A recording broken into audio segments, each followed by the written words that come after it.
दोस्तों, रणभूमि में आपका स्वागत है। आप लोगों को पता होगा कि हम लोग ज्ञान बिंदु का ये डबल स्टार टेस्ट सीरीज जो चल रहा है, डबल स्टार टेस्ट सीरीज, ये हम लोग सॉल्व कर रहे हैं। और इसी कड़ी में आज हम लोग 8वां जो है टेस्ट ये कंप्लीट करेंगे। ये दो तीन दिन पहले 8 तारीख को किया गया था। 8 नवंबर को ये टेस्ट हुआ है। तो चलिए इसको हर एक क्वेश्चन को पूरा एनालिसिस के साथ देखते हैं। वीडियो थोड़ी लंबी हो सकती है क्योंकि हर एक ऑप्शन को हम लोग पूरा एनालिसिस करते हैं। तो अगर आप धैर्यपूर्वक ध्यान से देखिएगा तो जिस टॉपिक पे सवाल है वो आपको बार बार पढ़ने की जरूरत नहीं पड़ेगी। तो चलिए पहले क्वेश्चन से शुरू करते हैं। सूची 1 को सूची 2 से मिलान करें। संप्रदाय और संस्थापक की बात कर रहा है, तो कौन सा संप्रदाय और कौन सा संस्थापक है वो देख लेते हैं। तो आजीवक संप्रदाय के कौन थे? तो मखली गोसाल जो थे ये आजीवक संप्रदाय के थे। ए का 3 देख लेते हैं। ए का 3 है, ठीक है। फिर कहता है कि उच्छेदवादी ये कौन है? अजीत केस कंबाली। ये अजीत केस कंबाली उच्छेदवादी हो जाएंगे। बाकी घोर अक्रियावादी कौन है? तो घोर अक्रियावादी कौन है? तो ये आपके कौन है? पूरन पूरन कश्यप है। और नित्यवादी कौन है? तो पंकूद कच्चायन। पंकूद पंकूद और कच्चायन ये थे। तो ये आपका पहला सवाल हो गया। आगे देखते हैं। निम्नलिखित कथनों पर विचार कीजिए कि कार्य का मात्रक जूल होता है। कार्य का मात्रक क्या होता है? कार्य मतलब क्या होता है? वर्क हो रहा है ना, वर्क की बात हो रहा है। तो कार्य का मात्रक क्या होता है? जूल होता है। बात सही है। पावर का शक्ति मतलब होता है पावर। पावर का मात्रक क्या होता है? वाट होता है। ये भी बात सही है। ऊर्जा का मात्रक न्यूटन होता है। ऊर्जा एनर्जी एनर्जी की बात हो रहा है तो एनर्जी का मात्रा न्यूटन नहीं होता है। ये आपका गलत है। ये 3 आपका गलत है। तो इसमें पूछा है कौन सा सही नहीं है। तो सही नहीं है तो केवल 3 आपका सही नहीं है। तो ऊर्जा का मात्रक जूल होता है। ऊर्जा का मात्रक क्या होता है? इसको जूल कहते हैं। जूल ही ऊर्जा का मात्रक आपका होता है, ठीक है। बाकी अगर कह दे कि किसी पिंड पर किया गया कार्य, जो पिंड है उस पर किया गया जो कार्य है वो बल के परिणाम व बल की दिशा में उसके द्वारा तय की दूरी के गुणनफल से परिभाषित होता है। तो कह रहा है कि कोई कार्य किया जा रहा है, डब्ल्यू इक्वल टू कार्य की बात हो रहा है। तो कह रहा है कि इसका होता है कि ये फोर्स जो लग रहा है और कितना डिस्टेंस हो गया है तो वो उसी के बराबर आपका होता है, ठीक है। कार्य का मात्रक क्या होता है? जूल होता है। और 1 जूल की अगर बात कर ले, 1 जूल की बात करते हैं तो 1 जूल बराबर जो क्या होता है कि 1 न्यूटन इंटू 1 मीटर, 1 मीटर। मतलब कर रहा है कि 1 न्यूटन का फोर्स लग के अगर 1 मीटर की दूरी तय कर रही है तो उसी को 1 जूल कहा जाएगा, ठीक है। बाकी काइनेटिक एनर्जी के बारे में पता है, हाफ mv² होता है। आगे देखते हैं। गुरुत्वाकर्षण बल के संदर्भ में निम्नलिखित कथनों पर विचार कीजिए। गुरुत्वाकर्षण बल तो ग्रेविटेशनल फोर्स के बारे में बोल रहा है। तो वो देखते हैं क्या बोल रहा है। कहता है यह नियम सभी पिंडों पर लागू होता है चाहे वो विश्व में कहीं भी हो। तो बात तो सही है, तो ये आपका सही है। गुरुत्वाकर्षण बल एक क्षीण बल है, मतलब बहुत कमजोर है, ये भी बात आपका सही है। पृथ्वी द्वारा लगाया जाने वाला गुरुत्वाकर्षण बल गुरुत्व बल कहलाता है। तो आपका ये भी बात सही है। तो इसमें क्या होगा? तीनों का तीनों आपका सही है, ठीक है। बाकी गुरुत्वाकर्षण बल बराबर जी इक्वल पता है कि फोर्स इक्वल टू कहता है G m1 m2 upon r² होता है। ये गुरुत्वाकर्षण बल के बराबर ये फॉर्मूला होता है, इसी को हम लोग कहते हैं। बाकी अगर एक चीज़ और आपको पता होगा कि जो द्रव्यमान है वो कांस्टेंट होता है। द्रव्यमान क्या होता है? आपका कांस्टेंट होता है। और जो भार होता है ये बदलता है। ये क्या होता है? ये वेरिएबल होता है। ये वेरिएबल तो ये बदलते रहता है। तो द्रव्यमान को जो डब्ल्यू इक्वल टू क्या लिखा जाता है कि m इंटू जी, वार equal to weight equal to m into g. ये क्या है? ये आपका क्या है? भार है। तो भार में क्या होता है कि ये मास हो गया। मास मतलब द्रव्यमान, इसको इंग्लिश में क्या लिखते हैं हम लोग? मास लिखते हैं। तो मास और जो ग्रेविटेशनल फोर्स है तो उसको मिलाकर क्या बना जाता है कि आपका ये भार बन जाता है। और भार का ऐसा ही मात्रक क्या होता है? तो इसका ऐसा ही मात्रक क्या होता है? न्यूटन होता है। ऐसा ही मात्रक क्या होता है इसका? न्यूटन हो जाता है। आगे देखते हैं। सूची 1 को सूची 2 से मिलान कीजिए कि प्रमुख इमारतें और किसने बनवाया है वो बात कह रहा है। 2.5 दिन का झोपड़ा किसने बनवाया था? 2.5 दिन का झोपड़ा बनाया था कुतुबुद्दीन ऐबक ने। ए का 2 हो जाएगा, ठीक है। 1000 स्तंभ वाला महल अलाउद्दीन खिलजी ने बनवाया था। तुगलकाबाद का निर्माण किसने करवाया था? तो तुगलकाबाद का निर्माण गयासुद्दीन तुगलक ने करवाया था। निजामुद्दीन औलिया का मकबरा बनवाया था मोहम्मद बिन तुगलक ने बनवाया था। ए का 2, बी का 1, सी का 4, ठीक है। और डी का 3 हो जा रहा है, डी का 3 हो जा रहा है। तो आपका ये आपका आंसर हो जाएगा। बाकी कुतुबुद्दीन ऐबक ने और क्या क्या बनवाया है वो अब जानिए। कुतुबुद्दीन ऐबक के बारे में और बता दे तो 2.5 दिन का झोपड़ा बनवाया है। और ये क्या क्या बनवाया है? तो ये कुब्तुल इस्लाम बनाया है। कुब्तुल कुवत्तुल उल इस्लाम बनाया है। इसने क्या क्या बनाया इसके बारे में देखिए क्या बनाया है, कुवत्तुल उल इस्लाम मस्जिद इसने ये भी बनवाया है।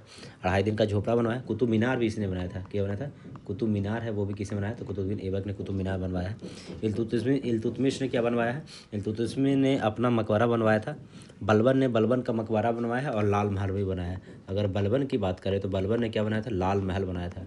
लाल महल किसने बनवाया है, तो बलबन ने लाल महल बनवाया है। गयासुद्दीन तुगलक ने तुगलकाबाद का निर्माण करवाया था। ठीक है। मोहम्मद बिन तुगलक ने निजामुद्दीन औलिया का मकबरा बनवाया। सिकंदर लोधी ने मूढ़ मस्जिद बनवाया है। तो अगर सिकंदर लोधी की बात कर दे तो ये याद रखेगा, सिकंदर लोधी है इसने क्या बनाया था, मूढ़ मस्जिद। मूढ़ मस्जिद किसने बनवाया है, सिकंदर लोधी ने मूढ़ मस्जिद बनवाया है। अलाउद्दीन खिलजी ने बनाया है आपका 1000 स्तंभों वाला महल। और एक चीज़ और बनाया था, ये अलाई दरवाज़ा भी बनवाया था। क्या बनवाया था, अलाई दरवाज़ा भी बनवाया था। किसने, अलाउद्दीन खिलजी ने आपका अलाई दरवाज़ा भी बनवाया था। आगे देखते हैं, कहता है निम्नलिखित में से किस किस ने भारत के उपराष्ट्रपति का पद संभाला है। उपराष्ट्रपति की बात हो रहा है। तो नीलम संजीव रेड्डी ये डायरेक्ट राष्ट्रपति बने थे, तो 3 तो नहीं होने वाले हैं। ये क्या बने थे, ये डायरेक्ट क्या बने थे, डायरेक्ट ये राष्ट्रपति बने थे, डायरेक्ट राष्ट्रपति बने थे ये। और ये नीलम संजीव रेड्डी ये क्या था, ये हमारे भारत के चीफ मतलब मुख्य वो थे, CGI जिसको बोलते हैं, चीफ जस्टिस थे। तो शंकर दयाल शर्मा जो थे ये आपके उपराष्ट्रपति बने हैं। और मोहम्मद हिदायतुल्लाह, तो कौन कौन बने थे, तो मोहम्मद हिदायतुल्लाह ये भी उपराष्ट्रपति का पद संभाले हैं। तो 1 और 4 है, सिर्फ कौन है, केवल 1 और 4 है, ये दोनों ने, कहता है मोहम्मद हिदायतुल्लाह और शंकर दयाल शर्मा ने ये उपराष्ट्रपति के पद संभाला है। बाकी फ़खरुद्दीन अहमद और नीलम संजीव डायरेक्ट क्या बने थे, ये दोनों राष्ट्रपति बने थे। क्या बने थे, ये दोनों राष्ट्रपति बने थे। अगर बात करते हैं उपराष्ट्रपति का, तो उपराष्ट्रपति के बारे में आर्टिकल के बारे में बात करते हैं। इसकी आर्टिकल कहाँ है, तो आर्टिकल नंबर 63 में है आपका, उपराष्ट्रपति का आर्टिकल 63 है। और कहता है कि ये 64 और 89 में कहता है कि संसद के ये जो सभापति होते हैं, तो ये 64 आर्टिकल 64 एंड 89 में क्या है, तो ये कहता है कि ये जो राज्यसभा के क्या होते हैं, राज्यसभा के क्या होते हैं, सभापति, राज्यसभा के क्या होते हैं, सभापति है। इसकी आर्टिकल कितना है आपका, आर्टिकल 64 में भी है और 89 में भी है। अगर उपराष्ट्रपति के निर्वाचक में क्या होता है, तो संसद के दोनों सदस्य होते हैं और इसमें राज्य विधानमंडल इसमें नहीं होता है। शपथ की बात कर ले तो इनका शपथ किस में है, तो शपथ की बात करें तो शपथ है आर्टिकल 69 में इनका शपथ की बात है। और इनके नामांकन के लिए 20 प्रस्तावक और 20 अनुमोदक चाहिए ही चाहिए। और 15,000 रुपया RBI में इनको जमानत राशि के रूप में जमा करना होता है। प्रथम उपराष्ट्रपति कौन थे, अगर उपराष्ट्रपति की बात कर रहा है तो प्रथम उपराष्ट्रपति कौन थे, तो सर्वपल्ली राधाकृष्णन थे। कौन थे, डॉक्टर सर्वपल्ली राधाकृष्णन, ये सर्वपल्ली राधाकृष्णन इसके प्रथम थे। और आगे देखते हैं, 2 संख्याओं का A और B का अनुपात 5:8 है। यदि A और B प्रत्येक में से 5 जोड़ दिया जाए तो A और B का अनुपात 2:3 हो जाता है। तो A और B का योग क्या है, तो इसमें क्या बोल रहा है, कह रहा है कि 2 संख्याओं का अनुपात कह रहा है कि A और B का जो अनुपात है कितना, 5:8 दे रखा है। ठीक है, पहले था ये। अब इसमें जोड़ने के बाद जो बन जाता है, क्या बनता है, 2:3 बन जाता है। तो ये दोनों का डिफरेंस कितना है, तो इस दोनों का डिफरेंस है आपका 3, इस दोनों का डिफरेंस है आपका 1।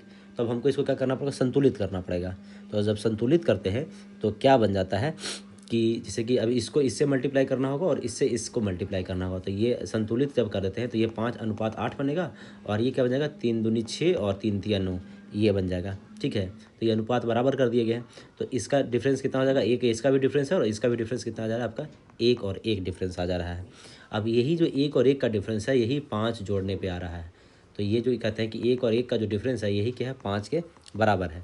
तो आप पूछ रहा है कि A और B का योग कितना है, A और B का योग कितना है। तो A और B जो है, तो A और B कितना है, तो 5, 8, 5, 13 है।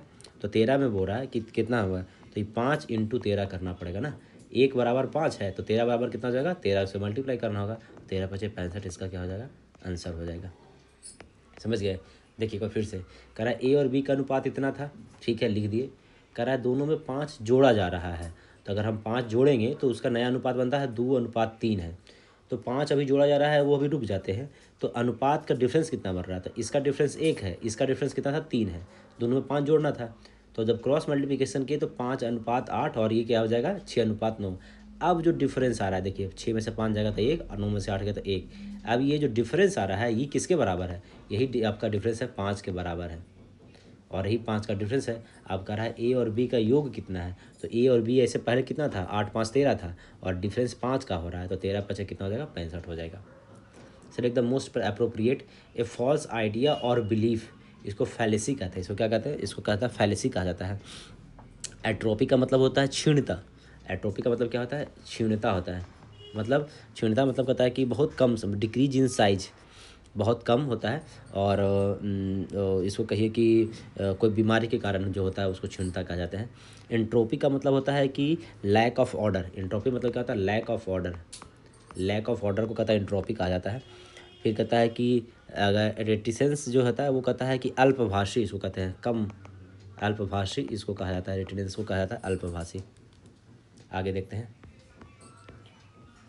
सूची 1 को सूची 2 से मिलान करने की बात कह रहा है कि कहाँ कौन सा फेस्टिवल मनाया जाता है। तो आपका सुरु समर फेस्टिवल आपका लद्दाख में मनाया जाता है, ठीक है।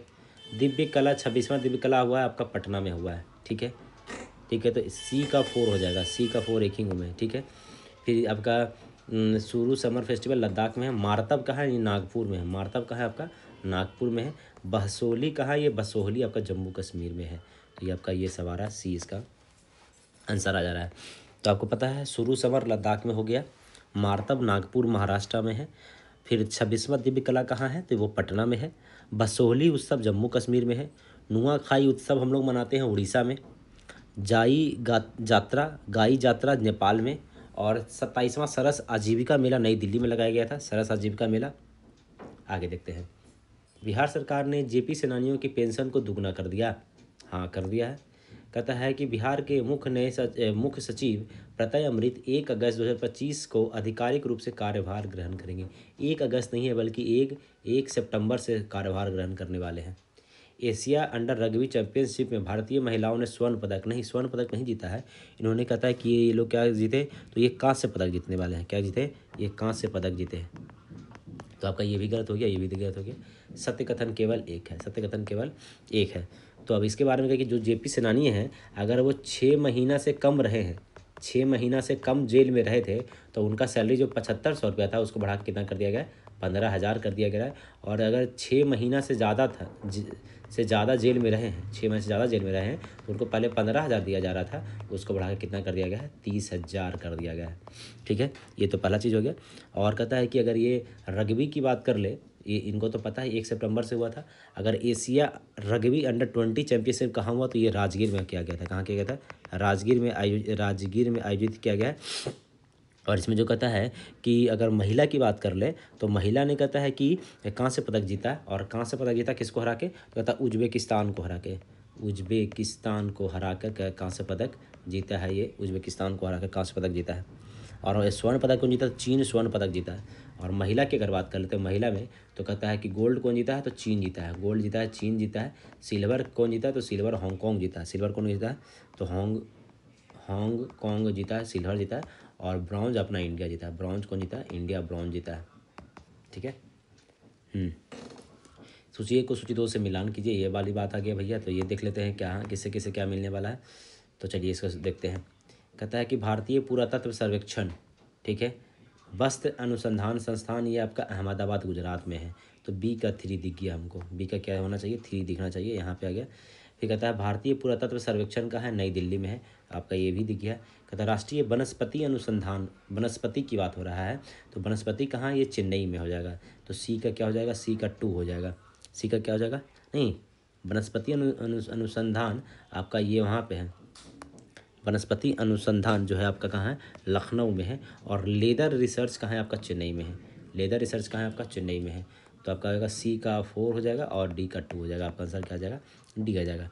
बाकी और कुछ याद रखिए कि पुरातत्व सर्वेक्षण आपको पता नई दिल्ली में है, वस्त्र अनुसंधान देख लिए अहमदाबाद में है, वनस्पति अनुसंधान आपका कहाँ है, वनस्पति अनुसंधान लखनऊ में देख लिए, लेदर रिसर्च चेन्नई में हो जाता है।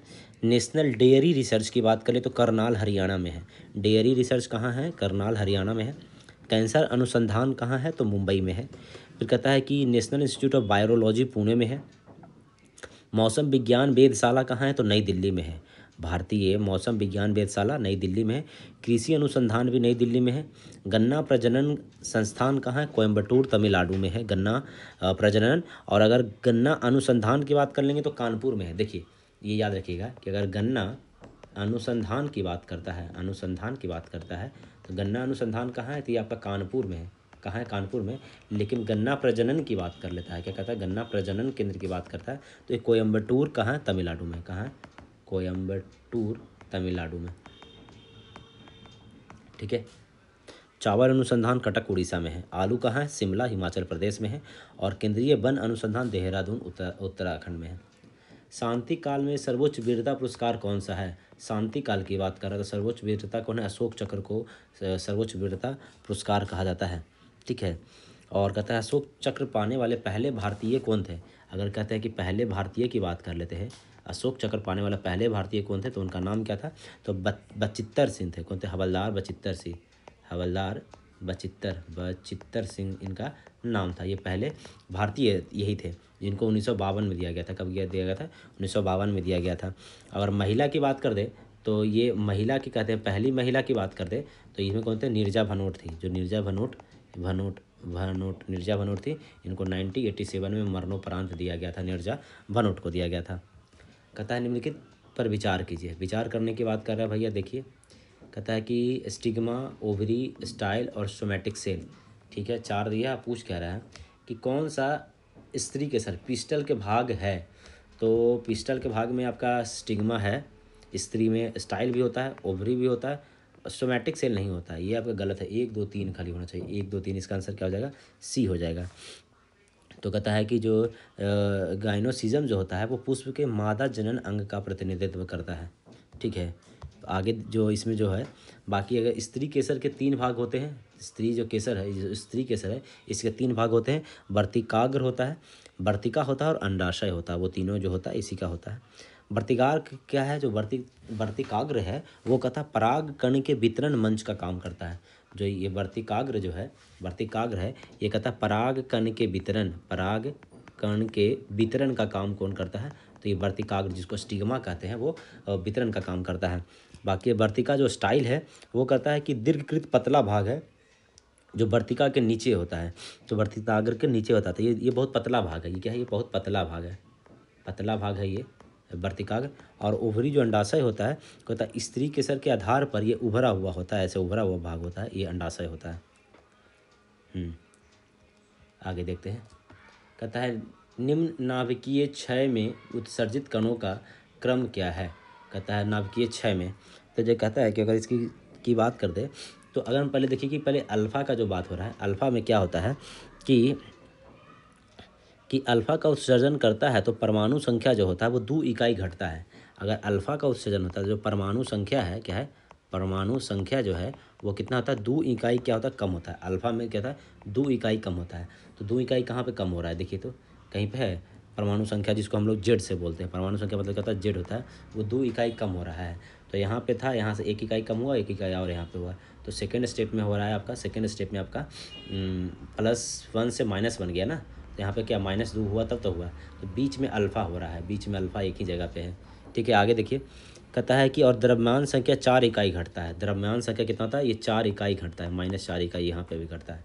तो जब अल्फ़ा जो होना है कि अगर अल्फ़ा किरण निकलेगा तो उसमें कहता है परमाणु संख्या 2 से कम होना चाहिए और एटॉमिक मास जो है वो 4 से कम होना चाहिए। तो अल्फ़ा बीचों बीच में, तो यहाँ पे अल्फ़ा हमको दिख रहा है। बाकी बीटा किरणें का उत्सर्जन के बारे में कहा जाते हैं कि परमाणु संख्या में 1 इकाई बढ़ जाता है। तो परमाणु संख्या में 1 इकाई बढ़ता है तो यहाँ पे क्या हो रहा है? 1 इकाई क्या हो रहा है? बढ़ रहा है। तो यहाँ पे क्या हो जाएगा? बीटा हो जाएगा। तो बीटा में क्या होता है कि 1 इकाई क्या होता है? बढ़ता है। और द्रव्यमान संख्या जो है अप्रभावित रहती है। तो द्रव्यमान संख्या में क्या हो गया? कोई चेंज नहीं है। द्रव्यमान संख्या में क्या है? कोई चेंज नहीं है। तो ये बीटा आपका हो जाएगा। तो आंसर सीधे यहाँ पे अब क्या आ जा रहा है? डी हो जाएगा। किसी उद्योग में मशीन, भूमि, भवन, ठीक है, किस प्रकार का पूंजी माना जाता है? तो मशीन, भूमि और भवन ये स्थायी पूंजी है। क्या होता है ये फिक्स कैपिटल के रूप में माना जाता है कि आपका जो सब कुछ जो है, जैसे भूमि हो गया, मशीन हो गया, उपकरण हो गया, फर्नीचर हो गया, धीरे धीरे इसका मूल्य घटता है लेकिन लंबे समय तक उत्पादन में ये लोग सहायक होते हैं। बाकी अगर कार्यशील हो गया, वर्किंग कैपिटल में क्या हो गया? तो वर्किंग कैपिटल में होता है कच्चा माल। वर्किंग कैपिटल क्या लिख सकते हैं? कच्चा माल लिख सकते हैं। ठीक है। मजदूरी हो गया, वर्किंग कैपिटल में मजदूरी चाहिए, बिजली चाहिए, पानी चाहिए, बिजली हो गया, पानी हो गया, ये हो गया, ये सब क्या हो गया आपका कार्यशील हो गया। ठीक है। प्रारंभिक पूंजी वो होता है जो व्यवसाय या उद्योग को शुरू करने के सबसे पहले लगाया जाता है। ठीक है। यह पूंजी स्थायी एवं कार्यशील दोनों पर खर्च की जाती है। तो प्रारंभिक पूंजी जो स्थायी पे भी खर्च किया जाता है और कार्यशील दोनों पे खर्च किया जाता है। ब्राज़ील के इताबीरा पहाड़ी क्षेत्र में कौन सा खनिज पाया जाता है? तो इताबीरा पहाड़ी क्षेत्र कहाँ है? ब्राज़ील में है। तो यहाँ पे क्या पाया जाता है? तो यहाँ पे पाया जाता है आपका लौह अयस्क पाया जाता है। क्या पाया जाता है? लौह अयस्क पाया जाता है। और कहता है लौह अयस्क के बारे में बताते हैं, ये 4 प्रकार का होता है। ये कितने प्रकार का होता है? 4 प्रकार के होते हैं लौह अयस्क। कौन कौन होते हैं? तो आपको पता होगा, मैग्नेटाइट, हेमेटाइट, लिम्नोटाइट और सिडेराइट। कौन कौन होता है? याद रखिए, मैग्नेटाइट, हेमेटाइट, लिमोटाइट और सिडरेराइट होता है। मैग्नेटाइट सर्वोत्तम होता है। 4 प्रकार का होता है। जो मैग्नेटाइट है वो क्या होता है? सर्वोत्तम होता है, एकदम टॉप क्लास का होता है। ठीक है। मैग्नेटाइट सबसे बढ़िया होता है। और सीडेराइट को लौह कार्बोनेट कहा जाता है। और जो सीडेराइट है इसको कहता है कि लौह कार्बोनेट कहा जाता है। इसको लौह कार्बोनेट कहा जाता है। इसको सीडेराइट को लौह कार्बोनेट कहा जाता है। ठीक है। लौह अयस्क सबसे ज़्यादा कहाँ है आपका? तो ऑस्ट्रेलिया में सबसे ज़्यादा है, फिर ब्राज़ील है, रूस है, यूक्रेन भी है। बात करते हैं मैग्नीज है, तो मैग्नीज की प्राप्ति कहता है पाइरोलुसाइट और रोडोक्रोसाइट जैसे अयस्क से होता है। तो मैग्नीज कहाँ कहाँ से मिलता है? तो पाइरोलुसाइट पाइरोलुसाइट और कहता है कि रोडोक्रोसाइट कहाँ से मिलता है? रोडोक्रोसाइट, पाइरोलुसाइट और क्रोडोसाइट अयस्क से आपका ये मिल जाता है। ठीक है। को अगर कोयला की बात कर ले तो कहता है कि औद्योगिक क्रांति के रूप में माना जाता है। इसका जो सर्वोत्तम जो होता है, अगर टॉप जो होता है कोयला में, उसको कहता है, उसको एंथ्रेसाइट कहते हैं। इसको क्या कहते हैं? एंथ्रेसाइट कहा जाता है टॉप वाले को। और जो बॉटम में सबसे निम्न किस्म का जो होता है, निम्न वाला को कहता है पीट कहा जाता है। निम्न वाले को कहता है पीट कहा जाता है। और सबसे कोयला में कहता है कि इस प्रमुख में कौन है, टॉप में कौन है? अगर कोयला के टॉप स्टेट की बात, टॉप कंट्री की बात करें तो अमेरिका सबसे ज़्यादा क्या है? टॉप में अमेरिका है आपका। ठीक है। अगर ये लॉ अयस्क सबसे अमेरिका में जो मेसाम्बी रेंज हो गया, पेंसिल्वेनिया और अल्बामा, यहाँ पे क्या मिलता है आपको? लॉ अयस्क मिल जाता है। ठीक है। आगे देखते हैं। भारत का सबसे बड़ा कोयला उत्पादक राज्य निम्न में से कौन है? कोयला उत्पादक राज्य सबसे ज़्यादा कौन है वो पूछ रहा है। कोयला उत्पादक राज्य सबसे कोयला कहाँ से मिलता है? तो आपका सबसे ज़्यादा कहाँ मिलेगा? आपका झारखंड से मिलेगा, जो कि झारखंड का झरिया भारत का सबसे बड़ा कोयला उत्पादक है। झारखंड में क्या है? एक झरिया जगह है, झरिया, यहाँ पे सबसे ज़्यादा कोयला उत्पादक क्षेत्र है। और यहाँ से बिटुमिनस प्रकार का कोयला मिलता है। कौन प्रकार का मिलता है? झरिया से क्या मिलता है? बिटुमिनस टाइप का कोयला आपको झरिया से मिल जाता है। ठीक है। और यहाँ पे झरिया है, बोकारो है, रामगढ़ हो गया, कर्णपुरा और गिरिडीह, ये सब प्रमुख हो गया। कहता है भारत में सर्वाधिक महत्वपूर्ण जो है गोंडवाना क्षेत्र दामोदर घाटी में स्थित है। गोंडवाना कोयला जो क्षेत्र है, भारत का जो सबसे ज़्यादा जो है महत्वपूर्ण गोंडवाना कोयला क्षेत्र का है, दामोदर घाटी में है। और यह झारखंड बंगाल कोयला पट्टी में स्थित है। ठीक है। इसके अलावा गोदावरी महानदी और सोन घाटी से भी कोयला मिलता है। छत्तीसगढ़ कोयले के भंडार दृष्टि से तीसरा नंबर पे आता है। तो पहला तो आपका झारखंड हो गया, झारखंड, दूसरा उड़ीसा होता है और तीसरे नंबर पे आपका छत्तीसगढ़ आता है। ठीक है। कहता उड़ीसा भारत में 1/4 कोयले का भंडार है। उड़ीसा में क्या है कि 1/4 कहता है कोयले का भंडार है उड़ीसा में। कोयले का भंडार आपका कहाँ है? उड़ीसा में। तो टॉप में झारखंड है, सेकंड में उड़ीसा है और थर्ड नंबर पे कौन है आपका? छत्तीसगढ़ आ जाता है। फिर कहता है कि अगर जम्मू कश्मीर की बात करते हैं, लिग्नाइट कोयले का भंडार पाए जाते हैं जम्मू कश्मीर में। ठीक है। अब भारत में सबसे ज़्यादा कहाँ से होता है? तो गोंडवाना कोयला क्षेत्र से सबसे ज़्यादा कोयला प्राप्त होता है। निम्नलिखित में से किस वर्ष कांग्रेस का दूसरा विभाजन हुआ है? तो कांग्रेस का अगर दूसरा विभाजन की बात कर ले तो ये बात है कब? ये 1918 की बात है। कब है? 1918 में एक होता है दूसरा विभाजन होता है। तो जो मॉन्टेग्यू घोषणा पत्र जो है 8 जुलाई 1918 को प्रकाशित होता है। और उसी में कहता है कि कुछ नेताएं थे, नरमपंथी नेता, जैसे सुरेंद्र नाथ बनर्जी थे, उन्होंने कहता है कि अगस्त 1918 में सभा का रिपोर्ट का स्वागत कर दिया था। और उसके बाद कह रहा है कि इसी समय सुरेंद्र नाथ बनर्जी और उनके नेतृत्व वाले नेताओं कांग्रेस से अलग होकर नेशनल लिबरल लीग की स्थापना किए थे। तो नेशनल लिबरल लीग की स्थापना करने वाले कौन थे? सुरेंद्र नाथ बनर्जी थे। ये उसकी स्थापना किए थे। और इसी तरह से कांग्रेस का दूसरा विभाजन हो जाता है 1918 में। और कांग्रेस से अलग होकर क्या बनता है? नेशनल लिबरल लिबरल लीग की स्थापना होती है। और कौन करते हैं? सुरेंद्र नाथ बनर्जी करते हैं। कौन करते हैं? सुरेंद्र नाथ बनर्जी और उनके सहभागी मिलके इसकी स्थापना करते हैं 1918 में ही। ठीक है। और पहला विभाजन हुआ था 1917 में हुआ था। पहला जो विभाजन हुआ था, पहला विभाजन 1907 में हुआ था, जिसको सूरत अधिवेशन में क्या कहते हैं, इसको सूरत अधिवेशन कहा जाता है। क्या कहा जाता है? सूरत अधिवेशन में पहला विभाजन हुआ था। और इसी में कहता है कि नरम दल और गरम दल में बट गया था। क्या इसी में बट गया था? ये कहता है नरम दल और गरम दल में, गरम दल में ये टूट के ये हो गया था। 1907 की बात है। और ये पहले जो सूरत अधिवेशन है पहले नागपुर में होना था, लेकिन ये बाद में सूरत में जाके हुआ था। और सूरत अधिवेशन की अध्यक्षता कौन किए थे? तो सूरत अधिवेशन जो हुआ था 1907 में, इसमें अध्यक्षता करने वाले कौन थे? रास बिहारी बोस थे ये, ठीक है। और जब यही लोग थे, ये विभाजन हुआ 1916 में जाके कहता है कि गरम दल और नरम दल पर दोनों एक साथ हो गए थे। गरम दल कहता है एक साथ हो गए थे, 1916 में हो गए थे। और मुस्लिम लीग भी यहाँ पे क्या होके साथ में आ गया था। बिहार में पहली बार राष्ट्रपति शासन 1968 में लगा। पहला तो सवाल आपका यहीं पे सॉल्व हो गया कि पहली बार राष्ट्रपति शासन 1968 में लगा था। और किस मुख्यमंत्री के इस्तीफे के बाद लगा था? तो ये भोला प्रसाद शास्त्री थे। कौन थे? भोला प्रसाद शास्त्री के समय में ये पहला बार लगा था। और कहता है कि टोटल 8 बार लगा है। कितना लगा है? टोटल की अगर बात करते हैं, टोटल 8 बार लगा है। 8 बार लगा। लास्ट कब लगा? 2005 में लगा था। लास्ट कब लगा? 2005 में राबड़ी देवी की सरकार के समय में ये टोटल बार लगा था। और इस समय राबड़ी देवी के समय में राज्यपाल श्री बुट्टा सिंह थे। राष्ट्रपति शासन अनुच्छेद 356 में है। ये आर्टिकल कितना है? 356 में इसके बारे में दिया गया है। सूची 1 को सूची 2 से मिलाइए। कहता है कि हथकरघा दिवस है आपका 7 अगस्त के है। बी का 4 देखते हैं। बी का 4 ए में है, एक ही में आ गया। हथकरघा दिवस कब होता है? सातों दिन हाथ से काम करना होता है। तो फिर जैव ईंधन दिवस है आपका 10। जैव ईंधन कितना है? जैव ईंधन 10 अगस्त को मनाते हैं। अंतर्राष्ट्रीय युवा दिवस 12 अगस्त को होगा। अंतर्राष्ट्रीय युवा दिवस 12 अगस्त को है। अब विभाजन विभीषिका स्मृति दिवस का था 14 अगस्त को है। विभाजन विभीषिका, ठीक है। आगे देखते हैं। सौर ऊर्जा से संचालित होने वाली भारत की पहली विधानसभा कौन सी है? तो सौर ऊर्जा से संचालित होने वाली भारत की पहली विधानसभा पे कौन है? दिल्ली है। दिल्ली विधानसभा है, ये सौर ऊर्जा से संचालित होने वाली पहली है, ठीक है। आगे इसमें और कुछ ऐसा नहीं है, करंट अफेयर्स है। निम्नलिखित कथनों पर विचार कीजिए। भारतीय फुटबॉल टीम के मुख्य कोच खालिद जमील को नियुक्त किया गया है। खालिद जमील को नियुक्त किया गया, बात सही है। भारत अपनी पहली हाइड्रोजन संचालित ट्रेन कोच का सफल परीक्षण नई दिल्ली नहीं बल्कि चेन्नई तमिलनाडु में किया गया। कहाँ किया? चेन्नई तमिलनाडु में किया गया है। तो ये आपका दूसरा कथन क्या हो जाएगा? आपका गलत हो जाएगा। तो पहला चेन्नई तमिलनाडु में किया गया है। तो आपका केवल असत्य कथन कौन है? तो असत्य कथन केवल 2 है।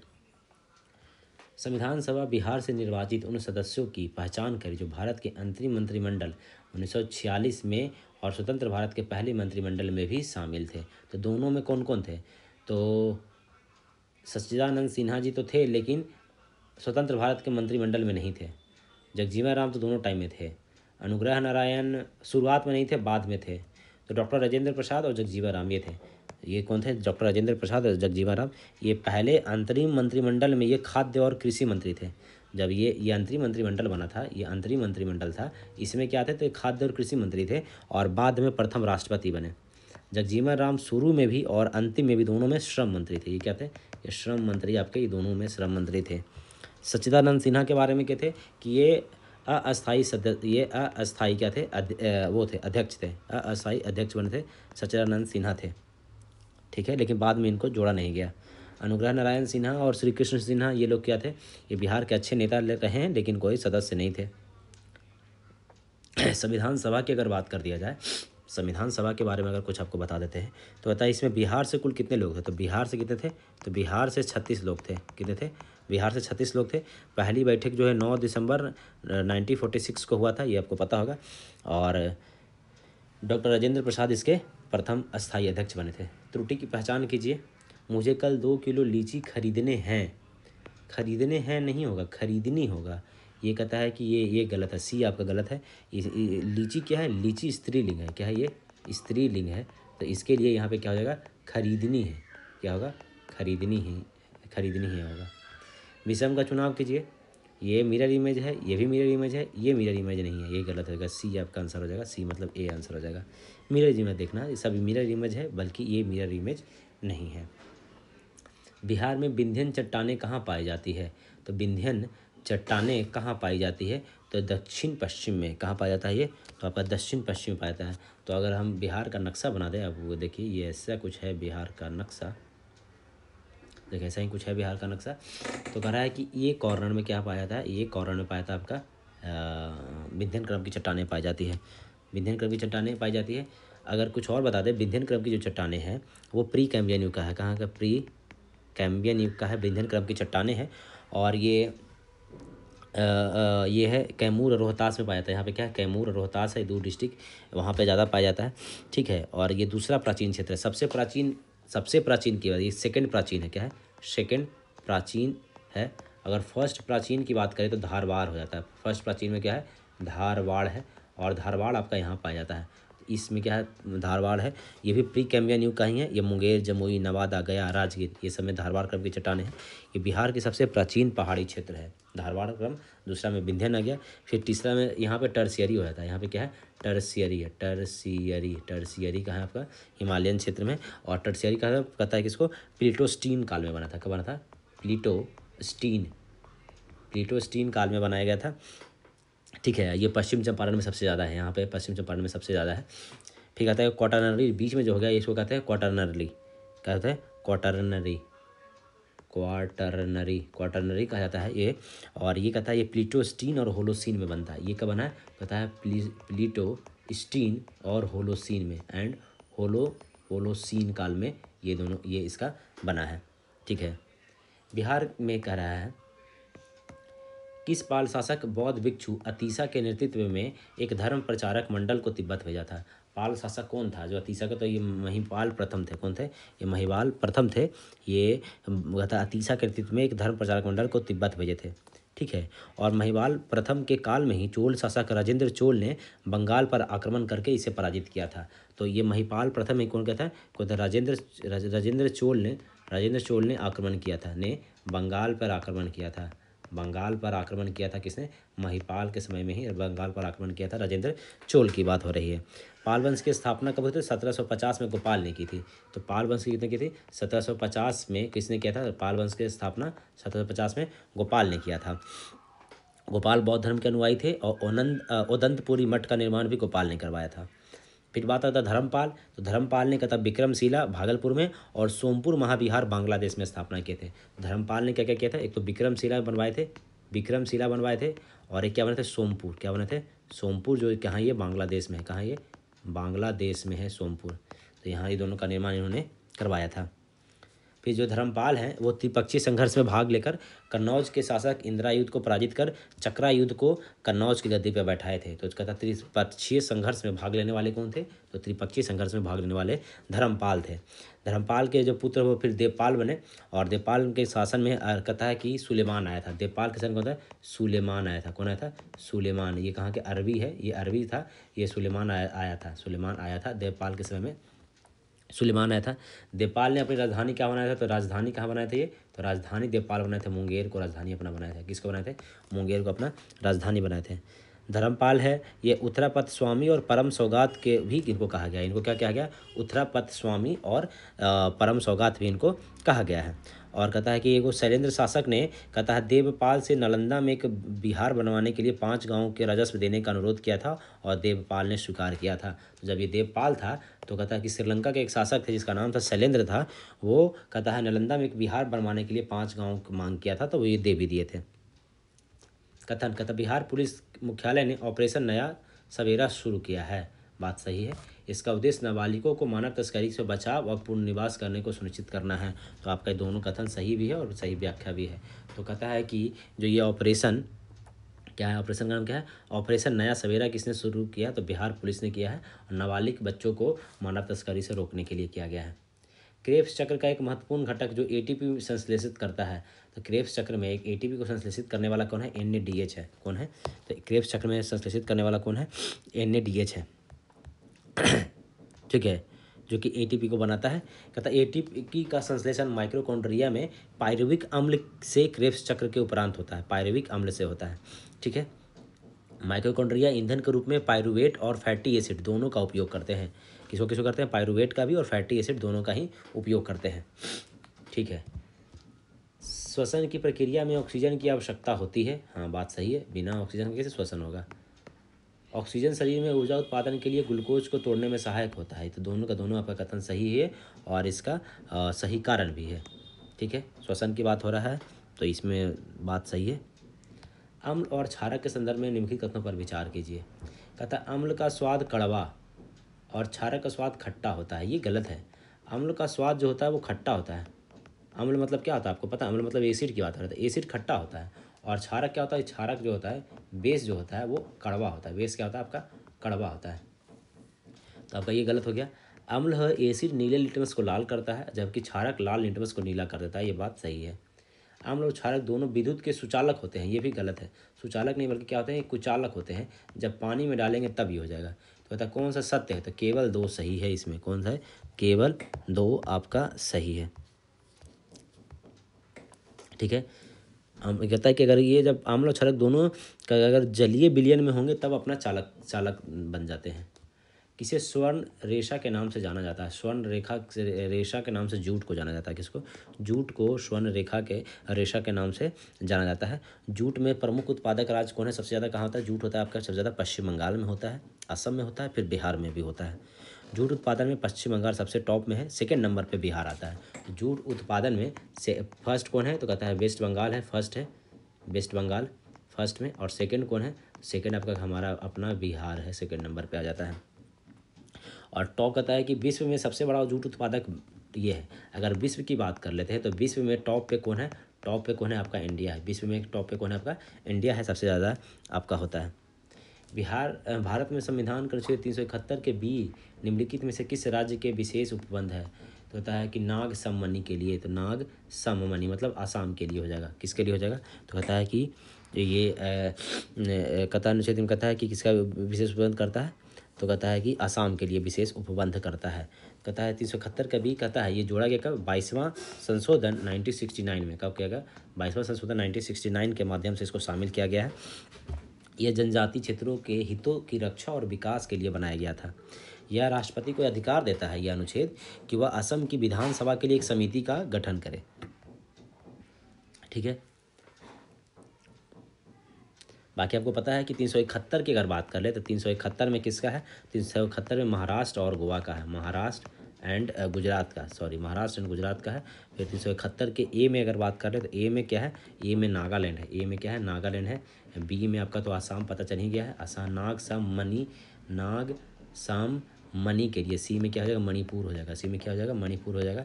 और डी और ई में क्या हो जाएगा? डी और ई में है आंध्र प्रदेश और क्या है? तेलंगाना।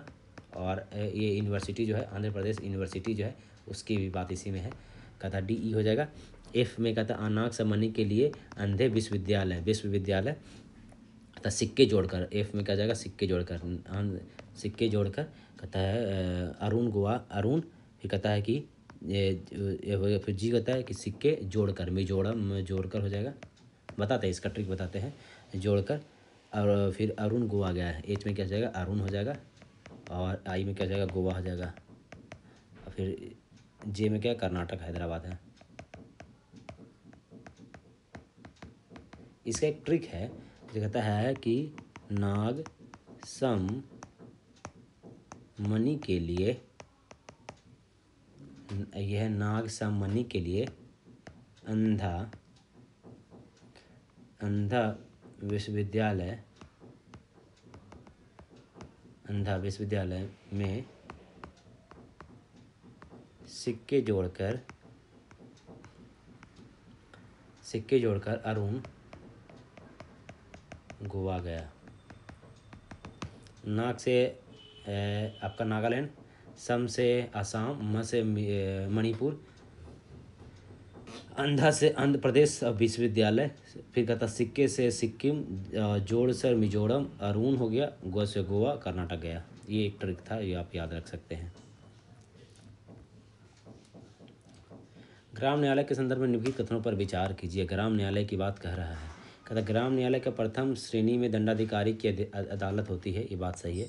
यह केवल दीवानी न्यायालय की शक्ति का उपयोग करता है। ग्राम न्यायालय दीवानी और फौजदारी दोनों का करता है। कैसे? दीवानी फौजदारी दोनों का करता है। यह संविधान अनुच्छेद 39 के ए से संबंधित है, ये बात सही है। तो सत्य कथन कौन हो गया? तो आपका 1 और 3 आपका सत्य कथन हो जा रहा है।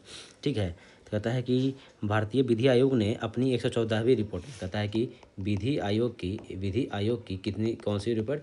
114वीं रिपोर्ट में इसके बारे में वर्णन किया गया था।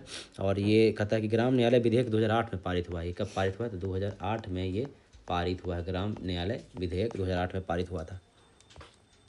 आगे देखते हैं। कहता एक समचतुर्भुज की प्रत्येक भुजा की लंबाई 13 सेंटीमीटर है और विकर्ण 24 सेंटीमीटर है। तो कहता है कि एक रोम्बस, समचतुर्भुज मतलब एक रोम्बस की बात हो गया। कहता है कि प्रत्येक भुजा कितना है? 13 सेंटीमीटर है। 13 सेंटीमीटर, 13 और 13 है। कहता है एक विकर्ण की कितना? 24 है। मान लेते हैं ये विकर्ण है जिसकी कितनी लंबाई है? 24 है। तो ये 24 का ये 12 हो जाएगा, ये 12 हो जाएगा, दोनों बराबर भाग में बट जाता है इसीलिए।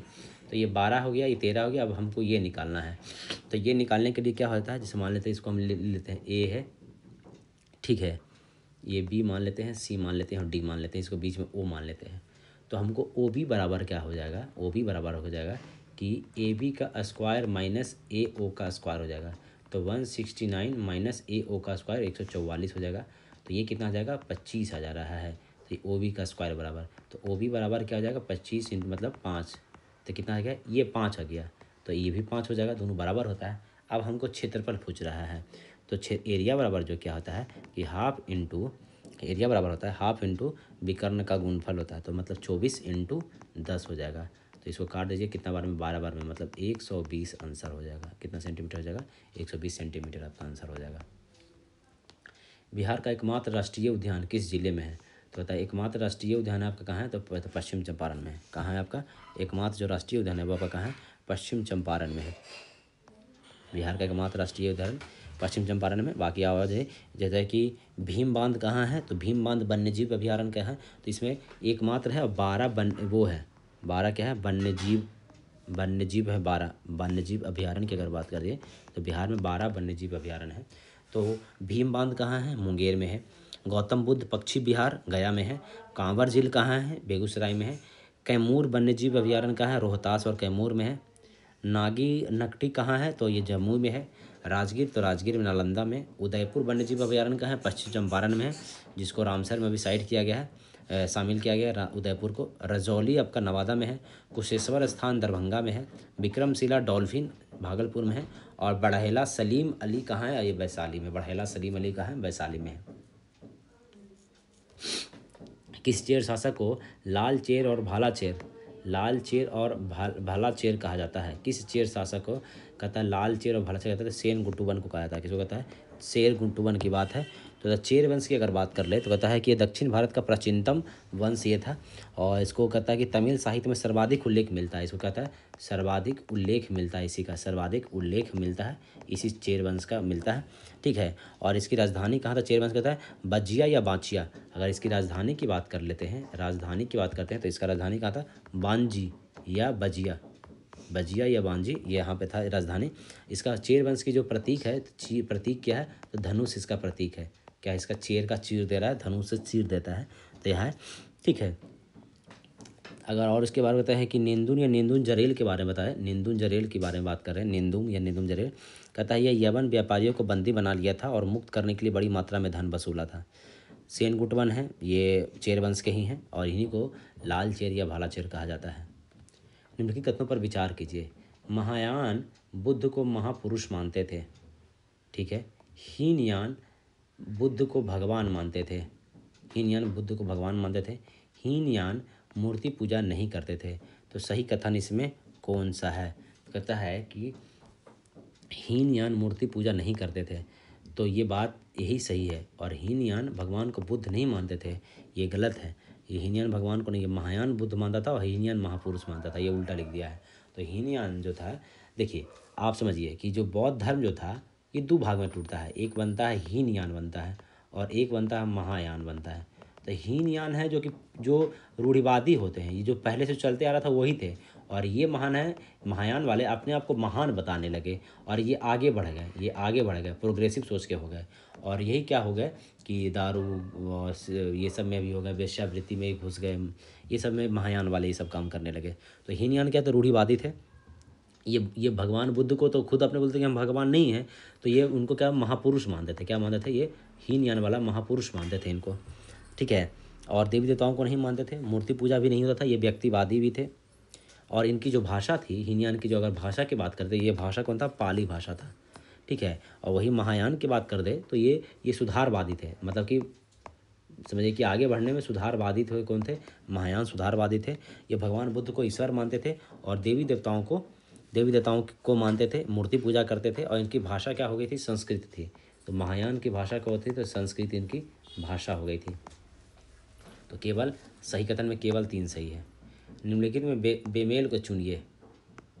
कहता तकला मकान चीन में है, गोबी चीन और मंगोलिया में है, पेटागोनिया अर्जेंटीना में, मोजाम्बे मरुस्थल सऊदी अरब में नहीं है। मोजाम्बे मरुस्थल जो है वो सऊदी अरब में नहीं है, बल्कि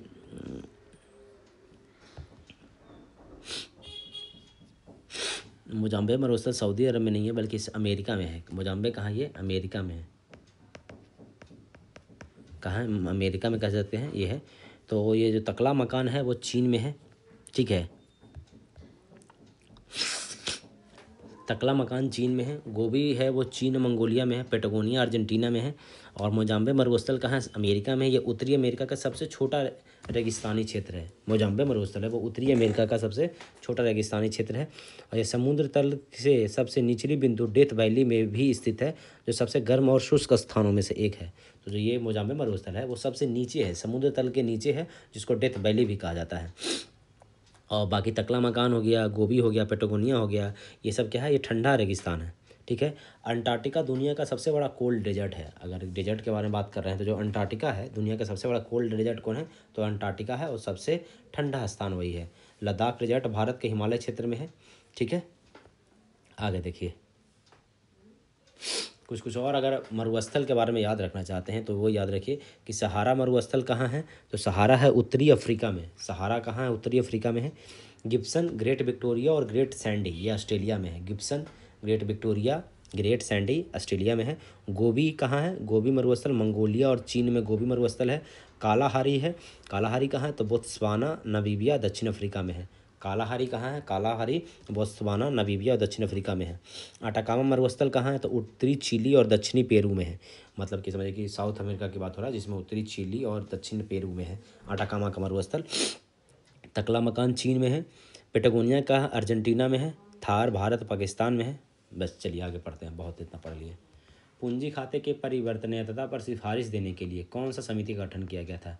तो पूंजी खाता की अगर बात कर रहा है तो पूंजी खाता के लिए क्या? तारापोर समिति का गठन किया गया था। पूंजी खाता की बात के लिए कौन थे? तारापोर समिति का गठन किया गया था। ठीक है। और अगर इसमें कुछ और की बात कर दे कि जैसे कि ये नचिकेत मोर था, तो ये निम्न आय वाले परिवार एवं छोटे व्यवसाय को व्यापक वित्तीय सेवाएं उपलब्ध कराने के लिए था। ये किसके लिए था? निम्न आय वालों के लिए था।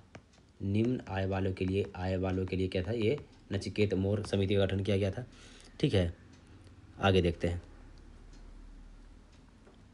लेंस का सूत्र क्या होता है? लेंस का सूत्र क्या होता है? तो 1-1/v - 1/u is equal to 1/f होता है। ये लेंस का सूत्र होता है। लेंस का सूत्र होता है 1/v - 1/u is equal to 1/f होता है। ये लेंस का सूत्र होता है।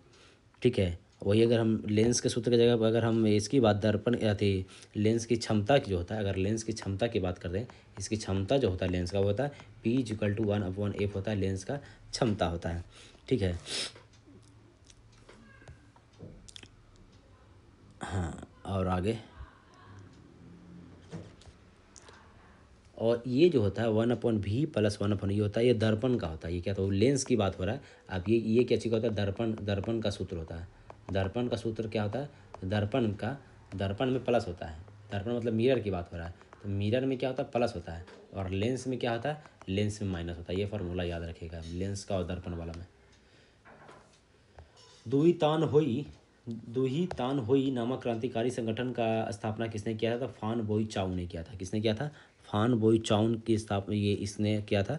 और ये कहता है कि ये 1903 की बात है। ये क्रांतिकारी संगठन कब बनाया था? 1903 में क्रांतिकारी संगठन बनाया गया था दुही तान होई, और ये फान बोई चाउ ने किया था। मानव शरीर में लगभग कितना प्रतिशत पानी होता है? तो ये लगभग 70% इसमें मानव के शरीर में पानी होता है। ठीक है,